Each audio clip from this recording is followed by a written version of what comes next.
I asked our Jaxxon podcast Discord off the break what they want to know. They've been so influential in helping us come up with things they want to see and hear from.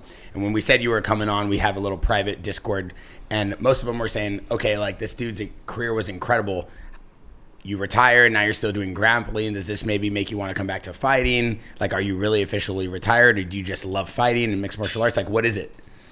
Well, if I could compete still, I would. Like, I'm just trying not to get punched in the head anymore. Like, basically. So I still roll. I don't spar much. I still do some striking, teach striking, but mainly I've sticking with grappling. It's a little safer. How long were you pro? How long was your pro career? About 19 years. Oh yeah, that's a lot of years to get punched in the head.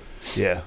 Especially, I mean, sparring back in the day was like, no boundaries, no nothing, right? It's just like whatever. We get to fight every day. I get to show up at work and fucking fight people all the time.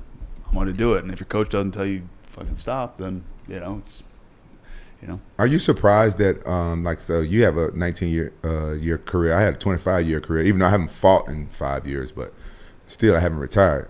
And I've still been sparring and stuff like that. Can you imagine, like, boxers who've been having a 19-year career? You see the way they talk and they punch drunk. Oh, yeah. Are you surprised that MMA guys are not the same like that? I mean, I think it all just depends how much maybe damage they've taken, but the nature of the sport, obviously, boxing, you're trying to bludgeon a guy until he fucking falls down. And MMA, there's a lot of different ways to win. Not that that's not part of it, but I think there's the damage gets spread out throughout the body. I think maybe. Yeah, I agree with you because some fighters, they do get kind of I don't want to talk. Some fighters, they're not so lucky, like Nam Pham. Have you? That's very unfortunate. But you don't see that as often in MMA as you do in boxing. Mm-hmm.